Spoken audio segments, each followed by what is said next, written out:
आइए जानते हैं आज की कुछ अंतर्राष्ट्रीय खबरों को। पहले एक नजर आज की हेडलाइंस पर। बीजेपी के वोट बैंक में बड़ी सेंध लगाने जा रही आप। नशे की लत, चोरी की आदत, बेटी ने ही माता पिता बहन और दादी को मार डाला।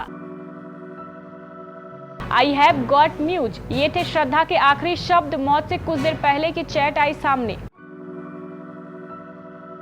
दिल्ली में महिला की गला रेतकर हत्या, सोनीपत में फंदे से लटका मिला पति का शव। दिन भर डाउन रहा AIIMS का सर्वर। जरूरत से ज्यादा पानी पीने से ब्रूस ली की हुई थी मौत। योगी सरकार ने ग्लोबल इन्वेस्टर समिट 2023 के लिए कसी कमर, 10 लाख करोड़ रुपए के निवेश का लक्ष्य। Big boss contestant Sumbul Tauqeer के पिता ने टीना दत्ता की माता से मांगी माफी। एक्टर विक्रम गोखले की हालत नाजुक, बेटी ने कहा उनका निधन नहीं हुआ। और बांग्लादेश दौरे से बाहर हुए रविंद्र जडेजा, इस प्लेयर को अचानक मिली टीम इंडिया में एंट्री।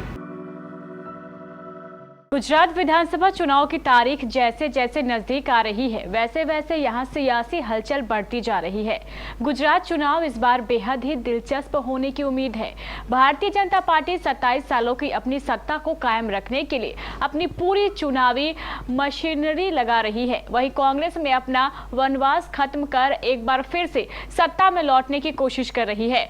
आम आदमी पार्टी और असदुद्दीन ओवैसी की पार्टी AIMIM भी गुजरात चुनाव में जीत का दम भर रही है। सभी पार्टियों ने अपनी तैयारियां तेज कर दी है। गुजरात में चुनाव प्रचार का शोर तेज हो चुका है। 1 दिसंबर को पहले चरण में और 5 दिसंबर को दूसरे चरण में वोटिंग है। नशे की लत, चोरी की आदत और घर की रोकटोक पर परिवार के लिए मौत का कारण बन गई। दक्षिण पश्चिमी दिल्ली के पालम इलाके में घटी इस दिल दहला देने वाली हत्याकांड पर किसी के लिए भी यकीन कर पाना आसान नहीं है।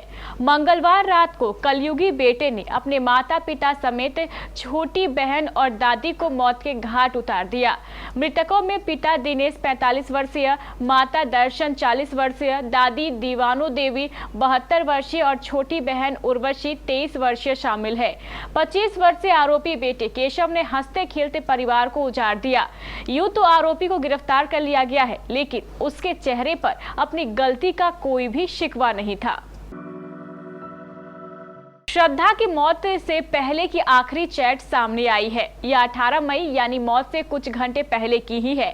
श्रद्धा ने शाम 4:34 पर अपने दोस्त को मैसेज किया था, लेकिन श्रद्धा को नहीं पता था कि यह उसकी आखिरी चैट होगी। श्रद्धा ने अपने दोस्त को लिखे मैसेज में कहा था, आई हैव गॉट न्यूज, यानी मेरे पास एक खबर है। श्रद्धा ने इसके बाद एक और मैसेज किया। इसमें उसने लिखा है कि मैं किसी चीज में बहुत व्यस्त हूँ। उसी दिन शाम 6:29 पर उसकी फ्रेंड ने पूछा कि क्या खबर है। हालांकि इस पर श्रद्धा ने कोई जवाब नहीं दिया। इसके बाद उसके दोस्त ने कई बार कोशिश की, लेकिन श्रद्धा ने कोई जवाब नहीं दिया। दिल्ली के बवाना में महिला की गला रेतकर हत्या की गई है। महिला का शव जिस कमरे से मिला है वह उसमें किराए पर रहती थी। वहीं उसके पति की लाश सोनीपत में फांसी के फंदे पर लटकी हुई मिली है। बताया गया है कि बुधवार सुबह पति महिला के साथ दिल्ली में मौजूद था। पुलिस मामले की जांच कर रही है। पुलिस को महिला की हत्या के संबंध में जानकारी मिली थी। मौके पर पहुंची पुलिस ने पाया कि 35 वर्षीय महिला का गला रेता गया है। कमरे में हर तरफ खून फैला हुआ था। पुलिस की पूछताछ में सामने आया है कि मरने वाली महिला का नाम उपासना है और वह हरियाणा के सोनीपत की रहने वाली थी। शुरुआत में उसके पति संजय पर हत्या का शक जा रहा था।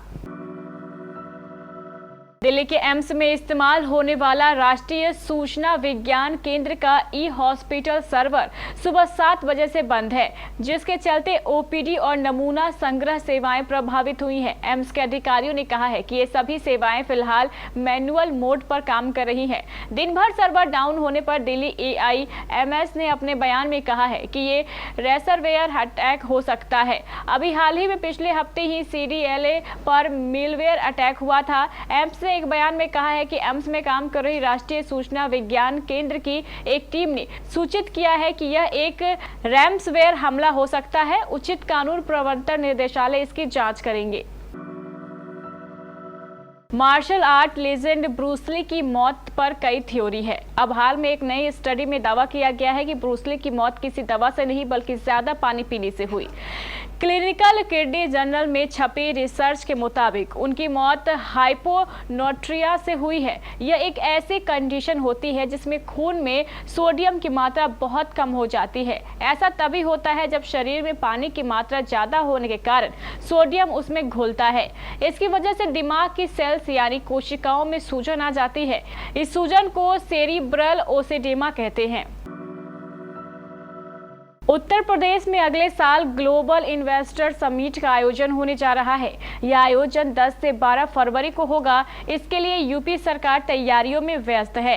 इस ग्लोबल इन्वेस्टर समिट के जरिए यूपी सरकार ने राज्य में 10 लाख करोड़ रुपए के निवेश लाने का लक्ष्य रखा है। यूपी सरकार ने समिट में हिस्सा लेने के लिए 13 देशों के उद्योग मंत्रियों को पत्र भी भेजे हैं और उन्हें कंट्री पार्टनर के तौर पर चुनने को कहा है। यह पत्र औद्योगिक विकास मंत्री नंद गोपाल गुप्ता की ओर से भेजे गए हैं। इस पत्र के जरिए अन्य देशों को यूपी में निवेश के माहौल, सुविधाओं और अन्य जानकारियां दी गई है। इसके साथ यह भी जानकारी दी गई है कि उनके देश के कौन से शहर में यूपी सरकार के मंत्री इस समिट के लिए रोड शो करेंगे। इस रोड शो में उन देशों के विदेश मंत्रियों को भी आमंत्रित किया गया है। सुम्बुल तौकीर खान बिग बॉस की सबसे छोटी कंटेस्टेंट है। सुम्बुल ने जब बिग बॉस में एंट्री की तो हर किसी को लगा था कि वो शो में धमाल मचा देंगी, लेकिन सुम्बुल शो में एंट्री करते ही बिग बॉस की सबसे वीक कंटेस्टेंट बन गई। सुम्बुल सिर्फ सालीन के साथ ही नजर आती हैं। ऐसे में सालीन संग सुम्बुल की नजदीकियों पर सवाल भी उठ रहे हैं। एक्ट्रेस सोशल मीडिया पर ट्रोल हो रही हैं। अब एक्ट्रेस के पिता ने सुम्बुल को लेकर शॉकिंग बयान दिया है। एक्ट्रेस के पिता सुम्बुल से बिग बॉस के घर में फोन पर बात कर रहे थे। इस दौरान उन्होंने शालीन और टीना को गाली दी, जिसके बाद टीना की मां ने इस पर विरोध जताया और अब सुम्बुल के पिता ने टीना की माता से माफी मांगी है। अभिनेता विक्रम गोखले का निधन नहीं हुआ है। अभी उनकी हालत नाजुक बनी हुई है। बुधवार देर रात यह जानकारी उनकी बेटी ने दी और पिता के निधन की खबरों को गलत बताया।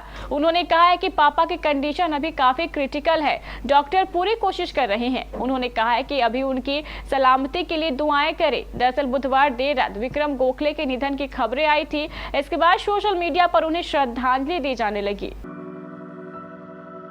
न्यूजीलैंड दौरे के बाद भारतीय टीम बांग्लादेश दौरे पर जाएगी, जहां टीम इंडिया को 3 वनडे और 2 टेस्ट मैच की सीरीज खेलनी है।